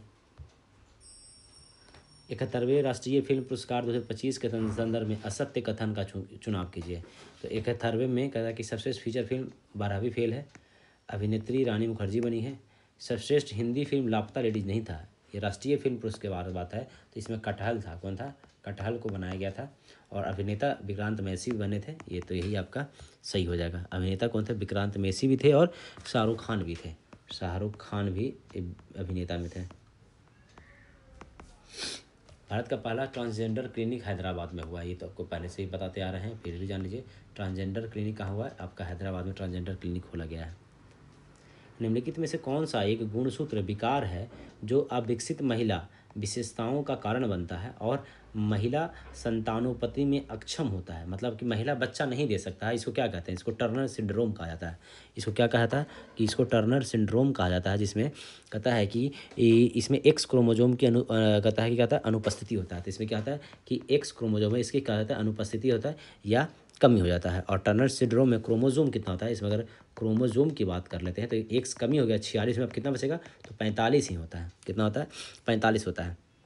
कोई अगर क्लाइड फिल्टर सिंड्रोम तब होता है जब एक अतिरिक्त एक्स क्रोमोजोम हो जाता है और पुरुषों में स्त्री गुण का विकास होता है। क्लाइन फिल्टर में क्या होता है, पुरुष में स्त्री का विकास हो जाता है, स्त्री का विकास होता है, इसको क्लाइन फिल्टर कहते हैं। इसमें कहता है एक्स क्रोमोजोम कहता है बढ़ जाता है, एक क्या होता है बढ़ जाता है कहता है। और इसमें कहता है क्रोमोजोम कितना होता है, तो इसमें 47 नंबर हो जाता है, 47 होता है, जिसको हम लोग 44 प्लस एक्स वाई कहते हैं। इसको कहते हैं 47 में 44 प्लस एक्स वाई कहा जाता है। ठीक है। एक सुपरमैन सिंड्रोम होता है, उसमें भी 47 को हो जाता है। सुपरमैन में भी यही बात है, सुपरमैन में भी 47 हो जाता है। सुपर वुमेन में, सुपरमैन कहिए सुपर वुमेन के, दोनों में 47 हो जाता है। फिर एक पटाउ सिंड्रोम होता है, इसमें भी कहता है कि संख्या कहता 13 में गुणसूत्र की पाई जा जाती है। डाउन सिंड्रोम में गुणसूत्र संख्या 21 में एक गुणसूत्र की अधिकता पाई जाती है। तो इसमें भी क्या होता है कि अधिकता ही हो जाता है। कोशिका का नियंत्रण केंद्र होता है, कोशिका का सेल का नियंत्रण केंद्र क्या होता है, तो नाभिक होता है, न्यूक्लियस सही इसका वो होता है। बाकी कोशिका की खोज किसने किया था, तो रॉबर्ट ब्राउन ने खोज किसने किया, तो ब्राउन ने किया था 1831 में। कब किया था, 1831 में रॉबर्ट ब्राउन ने इसकी खोज की थी। ठीक है। निम्नलिखित से कौन सा तत्व भारतीय संविधान के भाग 4A में वर्णित नहीं है, मतलब कि ये कह रहा है कि फंडामेंटल ड्यूटीज़ की बात कर रहा है। कहता है कि कर्तव्य में तो भारतीय ध्वज का आदर करना है, समाज में भाईचारे का भाव बढ़ाना है, अपने माता पिता और गुरुओं को आदर करना, ऐसा कुछ बात उसमें नहीं लिखा गया है। हमारी समग्र संस्कृति का मूल्यवान धरोहर की रक्षा करने की बात कही गई है, तो इसमें ये बात कहा गया है। टोटल कितने हैं आपको पता होगा कि इसकी अगर संविधान की बात करें तो ये कहता है कि कब 42वां संविधान संशोधन 1976 में जोड़ा गया है। उस समय 10 जोड़ा गया था, फिर 86वां संविधान संशोधन में +1 किया गया, तो एक टोटल कितना अब 11 है। ये 86वां संविधान संशोधन 2002 में जोड़ा गया है। ठीक है। निम्नलिखित में से कौन सा नागरिकता के अर्जन हेतु शर्तों का नियत करने के लिए सक्षम है, तो नागरिकता के शर्त कौन बनाएगा, तो संसद बनाता है। तो सीधे सीधे कौन बनाता है, ये आपको पता होना चाहिए कि नागरिकता के लिए कौन है, तो कहता है कि ये आर्टिकल, ये अगर ये है तो ये संसद, ये जो बात है ये कहता है सक्षम जो है अर्जन हेतु शर्त, ये आर्टिकल नंबर 11 में ये बात कहा गया है। आर्टिकल नंबर 11 में बोला गया है कि ये नागरिकता अधिनियम 1955 के तहत ये काम किया जाएगा। आगे देखिए, कहता है कि 90 छात्रों की एक कक्षा में 60% लड़की है, तो कहता है कि 60% लड़की है, तो एक लड़की कितना है, कितना, तो 90 में से करा है कि 60% बराबर कितना हो जाएगा, तो 9 छक्का 54, 54 क्या है, गर्ल्स है। और तो अब बचा कितना, बॉयज़ कितना बचेगा, तो 6 और 3 इतना क्या हो जाएगा, बॉयज़ बचेगा। लड़कों का औसत अंक कितना है, 63 है, तो इनको 63 से मल्टीप्लाई कर देते हैं तो कितना हो जाएगा, 36 इंटू 63, चौथी 18 के 1, 3 तीनों 1 10, छः छक्का 36, छः बगैर 3, चौथी 18, 3 21, 2268 है, कितना रही है, 2268 है। और कह रहा है कि लड़कियों का औसत कितना है, 70 है, तो इसको 70 है तो इसको 7 से मल्टीप्लाई करना पड़ेगा, तो ये कितना हो जाएगा कि 7 28 के 8 बगैर में 2 और 7 बचे 35 से 2 37 और 70 है ना जी, तो जीरो हो जाएगा पहले। तो कहता है कि 7 28 के 8 वगैरह में 2 और 7 बजे 35 2 37 इतना जा रहा है। तो औसत टोटल कितना जाएगा, 8 814, 7 दूनी 1 10, 3 2 5 1 6 अपॉन 90 से हमको डिवाइड करना पड़ जाएगा। तो इसको काट दीजिए, तो 90 से काटेंगे तो कितना बार में कटेगा, भागा दीजिए ना 90 से भाई, तो 90 से भागा देते हैं तो यहाँ से हटा दीजिए, तो 9 7 63 नहीं, 9 छक्का 54 हो जा रहा है, तो 4 6 और यहाँ पे कट गया, फिर कहता है 8 9 7 63, 9 7 63 67 आंसर आ जाएगा। ठीक है। नेत्रहीन किस समास का उदाहरण है? तो नेत्रहीन ये आपका तत्पुरुष समास का उदाहरण है। क्या है? तत्पुरुष समास में क्या होता है कि समास का कहता उत्तर पद प्रधान हो और पूर्व पद गौण हो। उत्तर पद क्या हो? वो हो प्रधान हो। तो और नेत्र मतलब क्या गया? प्रधान नेत्र आँख की बात हो रहा है, नेत्र की बात हो रहा है, तो प्रधान हो और पूर्व पद गौण हो। ये पूर्व पद गौण है। हीन मतलब क्या? खत्म की बात हो रहा है, तो इसमें क्या जाएगा? तत्पुरुष हो जाएगा। कर्मधारण्य में क्या होता है? कहता है कि पूर्व पद एवं उत्तर पद में कहता है मुख्य विशेषण विशेष अथवा उपमेय अपमान संबंध पाया जाता है। ठीक है।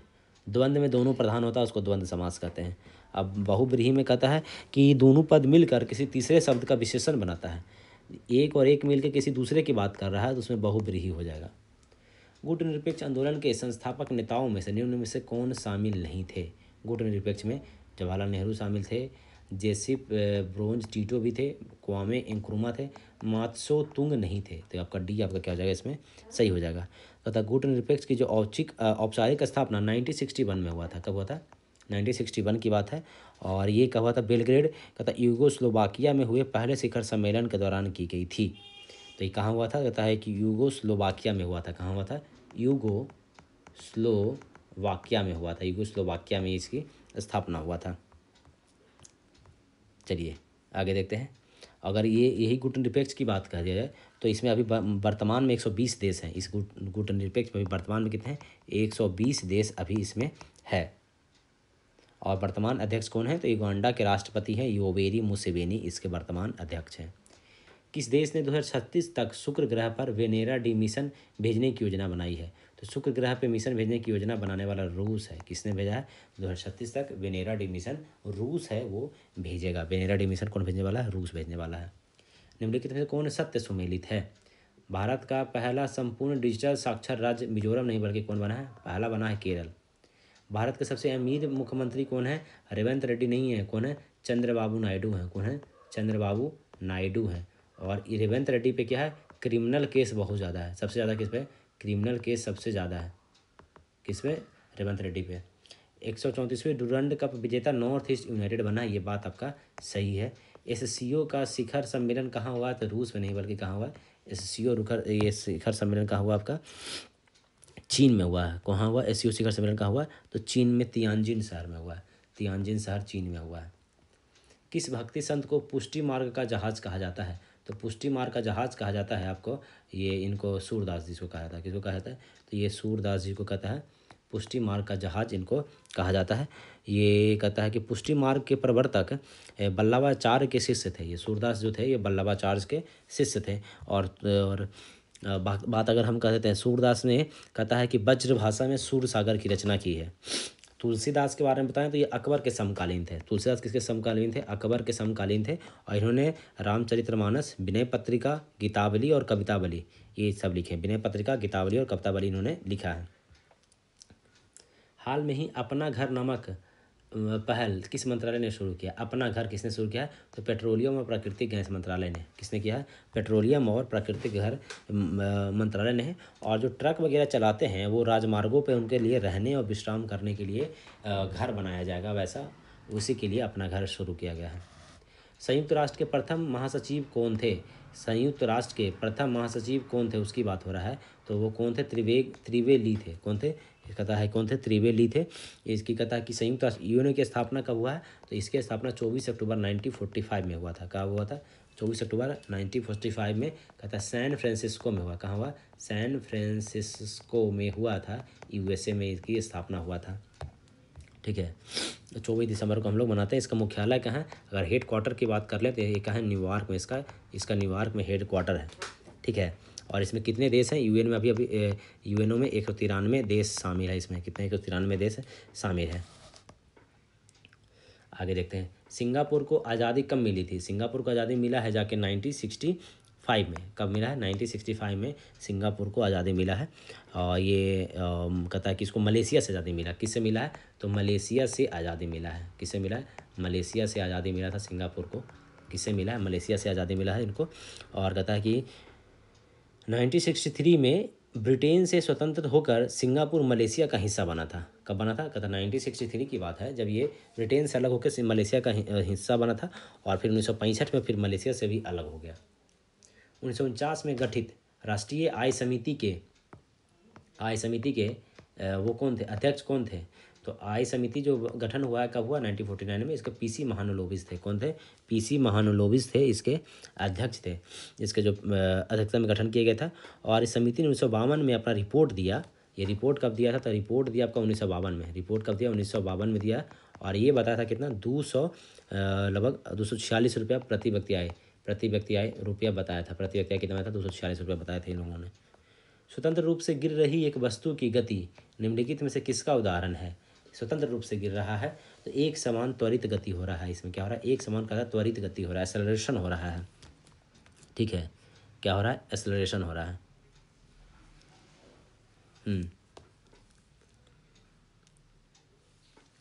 ठीक है, आगे देखिए।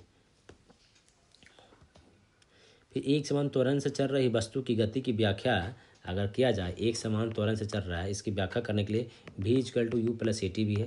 फिर कहता है s equal to u t plus half a t square भी है। ठीक है, और v square equal to u square plus 2 a s भी है। ये 3 फार्मूला है जिससे आप ये गति को निकाल सकते हैं। निम्नलिखित में से कौन सी नदी पश्चिम की ओर बहती है? पश्चिम की ओर बहने वाली बात नदी कौन है? गोदावरी नहीं, पेन्नार नहीं, माही नदी है जो कि पश्चिम की ओर बहती है। कौन नदी है? माही नदी है जो पश्चिम की ओर बनती है। और ये मध्य प्रदेश से निकलकर विंध्याचल पर्वत से इसका, मध्य प्रदेश के विंध्याचल पर्वत से इसका निकलता है, और ये कहता खंभात की खाड़ी में जाकर गिर जाती है। तो पश्चिम की ओर बहने वाली नदियाँ कौन कौन है वो एक याद रखिएगा। तो नर्मदा है। कौन कौन है? नर्मदा है, ताप्ती है, आपको पता होगा नर्मदा ताप्ती है, लूनी भी है, फिर साबरमती है। कौन है? लूनी, साबरमती, पेरियार भी है, पेरियार है, और भरत पूजा भी है। कौन है? भरत पूजा। ये आपका ये क्या है? भरत पूजा, ये नदी है सब आपको। नर्मदा, ताप्ती, लूनी, साबरमती, पेरियार, भरत पूजा, ये सब है पश्चिम की ओर गिरने वाली नदियाँ हैं। गोदावरी नदी कहाँ से निकलती है? तो ये त्र्यंबकेश्वर के पहाड़ियों से निकलती है, त्र्यंबकेश्वर से ये निकलती है। ठीक है, और ये दक्षिण भारत की सबसे लंबी नदी होने के कारण से दक्षिण भारत की गंगा भी गोदावरी नदी को कहा जाता है। वैगई नदी की बात कर ले तो वैगई नदी तमिलनाडु में बहती है। ये कहाँ बहती है? तमिलनाडु में बहती है। वैगई नदी बहती है तमिलनाडु में। और पेन्नार नदी है, ये दक्षिण भारत की एक महत्वपूर्ण नदी है जो कर्नाटक और आंध्र प्रदेश में बहती है। ये कहाँ? कर्नाटक और आंध्र प्रदेश में, दोनों में ये बहती है पेन्नार नदी। निम्नलिखित में से कौन सा क्षेत्र भारतीय जैव विविधता का तप्त स्थल है? जैव विविधता का तप्त स्थल आपका कौन है? तो ये पश्चिमी घाट हो जाएगा। कौन हो जाएगा? तो पश्चिमी घाट जो है आपका जैव विविधता का तप्त स्थल है। कहता है कुल 4 हॉट स्पॉट हैं। एक तो हिमालयन क्षेत्र हो गया, इंडो बर्मा क्षेत्र हो गया, पश्चिमी घाट और श्रीलंका हो गया, और सुंडालैंड हो गया। ये कहता है कि टोटल 4 हॉट स्पॉट हैं, नाम याद रखिएगा। हिमालयन, इंडो बर्मा, पश्चिमी घाट और श्रीलंका, और एक हो गया सुंडालैंड हो गया। ठीक है, बाकी कर्णवाली संहिता के बारे में जो पूछ रहा है उस पर देखते हैं। हॉट स्पॉट शब्द का सबसे प्रयोग था नॉर्मन मारियस ने किया था 1988 में। चलिए कर्णवाली संहिता के बारे में पढ़ते हैं कि कर्णवाली संहिता शक्तियों के पृथक्करण पर आधारित था। इसके द्वारा पृथक किया गया था। कर्णवाली संहिता के द्वारा क्या पृथक किया गया था? तो कहता है कि राजस्व प्रशासन और न्यायिक प्रशासन को, हाँ यही किया गया था। राजस्व प्रशासन को अलग और न्यायिक प्रशासन को अलग किया गया था। ये कर्णवाली संहिता की बात है। कर्णवालिस की बारे में बात करें तो 1786 से लेकर 1793 तक शासन किया है। कब तक? 1783 तक भारत के क्या था? एक गवर्नर जनरल रहा है, उसने ये सिद्धांत किया था।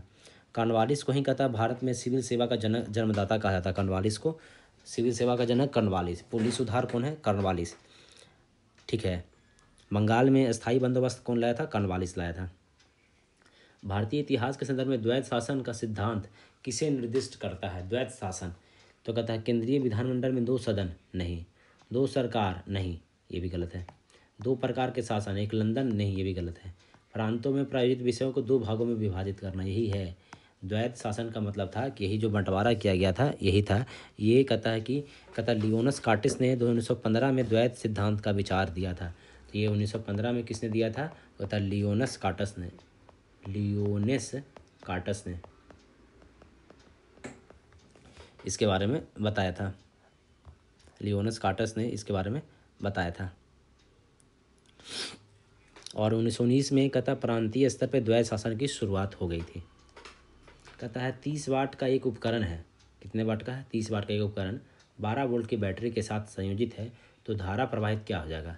तो P equal to I V होता है। इसका फॉर्मूला कहता है P equal to I V formula होता है। वो आप देखिए P कितना दिया है, पावर दिया 12 वोल्ट दिया है, आई पूछ रहा है वोल्ट, और वोल्ट कितना दे दिया है, पावर कितना है 30 वाट ना है जी, 30 वाट है ना पावर, और आई तो पूछ ही रहा है, और वोल्ट कितना दिया 12 वोल्ट की बैटरी की बात कर दिया है। तो आई इक्वल टू क्या हो जाएगा? तो 30/12 कर दीजिए, तो 12 दूनी 24, 2.5 हो जाएगा, 12×5 = 60 हो जाएगा, इतना एम्पियर हो जाएगा। P इक्वल टू आई भी होता है फॉर्मूला। आगे देखिए, select the most appropriate option to fill in the blanks.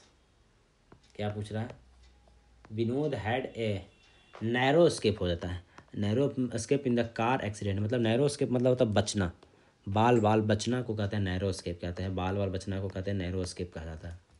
राष्ट्रीय एकता परिषद का गठन कब किया गया था? राष्ट्रीय एकता परिषद का गठन किया गया था 1961 में।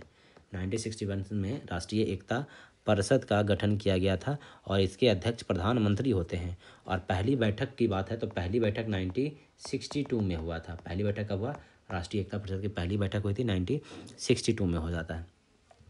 कहता दी ए को 1 लिखा गया है और एयर को 28 लिखा गया है, तो अब इसको सोल्व करने की बात कर रहा है। तो ए को 1 लिखा है तो ए तो 1 हो गया, आई मतलब क्या होता है GHI, आई मतलब 9 हो गया, और आर मतलब क्या होता है आपका, आर मतलब क्या होता है 18 हो जाता है।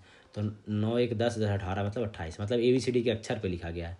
इतना का तो 28 हो जाएगा, C3 R 18 1 F 6 और T 20। अब जोड़ दीजिए, तो 3 9 1 10 और 20 10 30 और 10 18 48 और 28 8 8 16 और 4 2 6 76 आंसर आ जाएगा इसका। क्या हो जाएगा? 76 आंसर आ जाएगा। मतलब ABCD का आप रखिए, जोड़ लीजिए फटाक सुनिए। तेलंगाना के वनों में असत्य कथन पूछ रहा है। तेलंगाना के वनों में दुर्लभ ब्लू पिंकलिंग मशरूम की खोज की गई है। तेलंगाना के वनों में ये खोज किया गया है, तो बात है सही है, खोजा गया है। BSF द्वारा पंजाब में ऑपरेशन अलर्ट शुरू किया गया। पंजाब नहीं बल्कि राजस्थान में, कहाँ किया गया? राजस्थान में ऑपरेशन अलर्ट शुरू किया गया, यही आपका गलत है। भारत दुनिया का तीसरा सबसे बड़ा ऑटोमोबाइल उद्योग बन गया है, ये बात सही है। अमेरिका और दक्षिण कोरिया ने उल्ची फ्रीडम शील्ड नामक सैन्याभ्यास का आयोजन किया है। उल्ची फ्रीडम शील्ड ये भी किया, ये बात भी आपका सही ही है। चलिए आगे देखते हैं। हाल में ही किस स्थान पर एक फ्लाईओवर का नाम 13वीं सदी के शासक महाराज पृथु के नाम पर रखा गया है? ये गुवाहाटी की बात है। कहाँ की बात है? तो गुवाहाटी में ये काम किया गया है। जनप्रतिनिधि अधिनियम 1951 निम्नलिखित में से किस पर लागू नहीं होता है? जनप्रतिनिधि अधिनियम संसद में लागू होता है, राज्य विधान में भी लागू होता है, उपचुनाव में भी होता है, नगर पालिका में नहीं होता है। नगर पालिका में राज्य का वो होता है, उसके द्वारा ये किया जाता है। जनप्रतिनिधि अधिनियम ये होता है कि राज्य निर्वाचन आयोग द्वारा होता है। ये जो होता है ये होता है आपका राज्य निर्वाचन आयोग द्वारा, राज्य निर्वाचन आयोग द्वारा। आगे देखिए, राफ्टिंग की का पानी से वही संबंध है जो स्कीइंग का बर्फ से है। राफ्टिंग का पानी से वही संबंध स्कीइंग का किससे है? आपका बर्फ से वही संबंध है। एक फुटकर विक्रेता 2.5 kg कितना 250 kg अनाज खरीदा और उसे 160 kg के भुगतान के बराबर के लाभ पर बेच दिया। ठीक है, मान लेते हैं उसका लाभ प्रतिशत क्या है। मान लेते हैं एक बनाइए कि 1 kg का दाम 1 रुपया है, तो 250 kg का दाम कितना हो जाएगा? 250 रुपया हो जाएगा कि नहीं? तो लाभ कितना हुआ है? तो 160 रुपये का लाभ कितना है? इतना किलो के बराबर है, तो 160 kg का दाम कितना हो जाएगा? 160 रुपया हो जाएगा। तो प्रॉफिट कितना होगा? तो प्रॉफिट वाला लिख सकते हैं ना, 160 रुपये का प्रॉफिट कितना पे? 250 रुपया पे इंटू 100, 1 0 और 25 चौके 100 और 16 चौके 64, यही 64% का प्रॉफिट हुआ है। 64% का क्या हुआ? प्रॉफिट हो गया। निम्नलिखित में से सत्य कथन का चुनाव कीजिए। सत्य कथन, पहला खेलो इंडिया जल खेल महोत्सव का आयोजन लोकटक झील नहीं डल झील में हुआ। कहाँ हुआ? डल झील में हुआ है, जम्मू कश्मीर में। जल झील जम्मू कश्मीर में, लोकटक झील कहाँ है आपका मणिपुर में है। नारी अदालत केरल में शुरू की गई है, ये आपका बात है। आपका जो है नारी अदालत जो है वो कहाँ शुरू किया गया है? नारी अदालत केरल में नहीं शुरू किया गया, सिक्किम में शुरू किया गया। नारी अदालत कहाँ शुरू किया गया? सिक्किम में शुरू किया गया नारी अदालत, ये भी गलत हो गया। भारत का पहला एआई संचालित आंगनबाड़ी केंद्र गुजरात में खुला है। एआई ये है, ये गुजरात में नहीं खुला है, ये भी गलत है, ये यूपी में खुला है, तो आपका ये भी गलत हो गया। भारत के 79वें grand master S Rohit Krishna बने हैं, ये बात आपका सही है, एस रोहित कृष्णा ही बने हैं। अरिकामेडु, पुहार, तोंडी बंदरगाह किस काल के है? अरिकामेडु ये सब का है संगम काल का बात हो रहा है, एक सब का है, एक छूट गया। भारत का पहला make in India green hydrogen plant कहाँ शुरुआत किया गया है? ग्रीन हाइड्रोजन प्लांट आपका गुजरात में किया गया। कहाँ क्या? गुजरात के कांडला बंदरगाह पे किया गया है। ठीक है, गुजरात के कांडला बंदरगाह पे शुरू किया गया है। बाकी अरिकामेडु, पुहार, तोंडी बंदरगाह है, ये संगम काल का है। किस काल का है? संगम काल का है। ठीक है, आगे देखते हैं। किस बौद्ध संगीति में बौद्ध धर्म का हीनयान और महायान का विभाजन हो गया था? ये चौथा का, लास्ट में ही तो विभाजन हुआ था, लास्ट में ही हुआ था। बाकी अगर प्रथम की बात कर ले, अब इसके बारे में थोड़ा थोड़ा इसमें जान लिए। प्रथम बौद्ध संगीति कहाँ हुआ था? तो ये राजगीर में हुआ था। कहाँ हुआ था? याद रखिए, ये राजगीर में हुआ। 483 ईसा पूर्व में हुआ था। और किसके काल में हुआ था? तो ये याद रखिएगा, एक लिखते हैं इसको, एक याद रखिएगा। इसकी तो पहला किस में हुआ था? अजात शत्रु के काल में हुआ था। और अध्यक्ष कौन थे इसके? महाकश्यप थे। अध्यक्ष क्या थे इसमें? कौन थे? अध्यक्ष थे महाकश्यप। और इसमें कहता है कि सूत पिटक और विनय पिटक में कहता है कि अलग अलग किया गया था। जब बुद्ध के जो उपदेश है उसको सूत पिटक और विनय पिटक में अलग अलग किया गया था। प्रथम बौद्ध संगीति में ही ये किया गया था, सूत पिटक और विनय पिटक को अलग अलग कर दिया गया था। द्वितीय बुद्ध संगीति कहाँ हुआ था? ये वैशाली में हुआ था। और ये कालाशोक के काल में, के मतलब कालाशोक, द्वितीय बौद्ध संगीति कालाशोक के काल में हुआ था। और इसके अध्यक्ष कौन थे? सावकमीर थे, या सुबुगामी जिसको कहा जाता है, सबकमीर या सुबुगामी के काल में हुआ था। ठीक है, तृतीय बौद्ध संगीति की बात कर ले तो ये पटना में हुआ था, पाटलिपुत्र में 250 ईसा पूर्व में हुआ था। उसमें कौन थे? ये मतलब अशोक। तीसरा में कौन थे? अशोक थे। ठीक है, और इसके मोखलीपुत्तिस थे, अध्यक्ष थे। ठीक है, और इसमें अभिधम्म पिटक का संकलन हुआ था। तीसरा में क्या हुआ था? अभिधम्म पिटक का संकलन हुआ था। क्या हुआ था? अभिधम्म पिटक का क्या हुआ था? संकलन हुआ था। अभिधम्म पिटक का इसमें संकलन हुआ था। चौथे बस ये कहाँ हुआ था? कुंडलवन कश्मीर में हुआ था। चौथा कहाँ हुआ था? कुंडलवन कश्मीर में हुआ था। और करवाने वाले कौन थे? के से कौन हो जाएंगे? तो के से हो जाएंगे कनिष्क थे। किसने करवाया था? कनिष्क ने ये करवाया था। और अध्यक्ष वसुमित्र और उपाध्यक्ष अश्वघोष थे। चलिए आगे देखते हैं। पौध उद्योग और अवस्थिति कहाँ कहाँ है वो समझिए। पोत निर्माण कहाँ होता है? कोच्चि में होता है। ठीक है, ए का 2 हमको दिखा। ठीक है, लौह इस्पात कहाँ है? तो लौह इस्पात जमशेदपुर में, बी का 3 हो गया। वायुयान बेंगलुरु में हो जाएगा, सी का 4 हो जाएगा। और मोटर वाहन कहाँ हो जाएगा? दिल्ली में हो जाएगा, डी का 1 हो जाएगा। आपका आंसर आ जाता है बी, इसका आपका आंसर आ जा रहा है। ठीक है, आगे देखिए। राष्ट्रीय सांख्यिकी कार्यालय का प्रमुख कार्य क्या है? सांख्यिकी कार्यालय का क्या है? तो कहता है कि संसद में विधेयक बनाना, नहीं। विभिन्न सर्वेक्षणों द्वारा सांख्यिकी आंकड़े एकत्रित करना, हाँ ये है सांख्यिकी का है, ये भी हो सकता है, बी ही इसका आंसर हो जाएगा। ठीक है, और सांख्यिकी कार्यालय 2000 ये NSO जो है, NSO ये 2019 में इसको लाया गया। कब लाया गया? 2019 में लाया गया है। जिसमें कहता है CSO प्लस, कहता है कि केंद्रीय सांख्यिकी कहता है कि CSO प्लस NSSO को दोनों को जोड़ के बनाया गया, NSO बनाया गया। निम्नलिखित से किस बल का एसआई मात्रक क्या है? तो बल का जो एसआई मात्रक हो जाता है आपका केजी मीटर पर सेकंड स्क्वायर होता है। क्या होता है? केजी मीटर पर सेकंड स्क्वायर होता है, ये आपका बल का एसआई मात्रक हो जाता है। ठीक है, अब ये देखिए, चिकित्सा में ध्वनि का उपयोग होता है स्टेथोस्कोप से। 4 का बी ढूंढिए, 4 का बी 2 को मिल गया। ठीक है, पिच होता है वो हर्ट्ज में नापते हैं। पिच को कैसे नापते हैं? पिच को हर्ट्ज में नापते हैं। ए का सी देख लेते हैं, ए का सी दिख गया। प्रबलता होता है वो डेसिबल में होता है, तो 2 का डी हो जाएगा, 2 का डी यहाँ पे आ गया। और प्रतिध्वनि, ध्वनि का परावर्तन होता है, प्रतिध्वनि हो जाएगा, 3 का ए हो जाएगा। ठीक है, तो ये आपका हो गया। ज्यूरिख डायमंड लीग फाइनल में नीरज चोपड़ा ने कौन सा स्थान प्राप्त किया? तो सेकंड पोजीशन लेने वाले थे नीरज चोपड़ा का। जो ज्यूरिख डायमंड था उसमें इनको कौन सा रिपोर्ट अथी मिला था? तो इनको सेकंड पोजीशन मिला। और ये इसको जीतने वाले कौन है, टॉप कौन किए हैं? तो कहता है कि जूलियन बेबर। कहता है प्रथम कौन था? Julian Bieber. कौन था? जूलियन बेबर जो था वो टॉप किया है। ये 91.51 मीटर भेजा था। और ये जो थे ये 85 पॉइंट, ये कितने भेजे थे? 85.01 मीटर फेंके थे, नीरज चोपड़ा जी भेजे थे। 43वें लोकमान तिलक राष्ट्रीय पुरस्कार से किसे सम्मानित किया गया? लोकमान्य तिलक राष्ट्रीय पुरस्कार से सम्मानित किया गया, नितिन गडकरी जी को दिया गया। किसको दिया गया? नितिन गडकरी जी को लोकमान्य तिलक से सम्मानित किया गया है। आगे देखते हैं। निम्नलिखित में से कौन सी घटना खिलाफत आंदोलन के असफलता का कारण बनी थी? खिलाफत आंदोलन 1919 में हुआ था। खिलाफत आंदोलन कब हुआ था? कहता है कि 1919 में स्टार्ट हुआ था, इसके असफलता 1922 में हुआ था, और ये हुआ था तुर्की में क्रांति के कारण हुआ था। क्या हुआ था? तुर्की में क्रांति के कारण हुआ था। 1922 में मुस्तफ़ा कमाल पाशा के नेतृत्व में तुर्की में क्रांति के कारण हुआ था, और 1923 में धर्मनिरपेक्ष सरकार की स्थापना के कारण इसमें ये तुर्की में वो हो गया था क्रांति। ठीक है। और इसी समय अबुल कलाम आज़ाद जो थे वो आंदोलन के प्रचार के लिए अल हिलाल नामक पत्रिका लिखे थे। लॉर्ड लिटन किसके प्रति आक्रामक नीति को अपनाया था? लॉर्ड लिटन जो था वो अफगानिस्तान के प्रति आक्रामक नीति अपनाया था। किसके प्रति? अफगानिस्तान के प्रति रहा था। लॉर्ड लिटन रहा था कब से कब तक? तो 1876 से लेकर 1880 तक था लॉर्ड लिटन यहाँ पे रहा है, और ये इसी में कहता द्वितीय आंग्ल अफगानिस्तान युद्ध 1878 से 80 के बीच में इसी के काल में हुआ था। ठीक है। ठोस के कणों के संदर्भ में क्या सही है? ये आच्छादित रूप से गतिशील होते हैं, नहीं घुलते हैं। इनके बीच बड़े अंतराल होते हैं, ये भी गलत है। ये व्यवस्थित तरीके से विन्यासित होते हैं, हाँ ये होते हैं। इनका न्यूनतम नहीं है, बहुत ज़्यादा आकर्षण होता है, तो ये भी गलत है। तो आंसर क्या हो जाएगा? 85 का क्या हो जाएगा? आंसर सी हो जाएगा।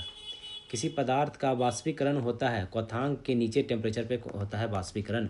मतलब क्वथनांक मतलब होता है बॉइलिंग पॉइंट, तो उसके नीचे पे क्या होता है? आपका वाष्पीकरण शुरू हो जाता है, तो ये आपका बॉइलिंग पॉइंट के नीचे पे ही हो जाता है।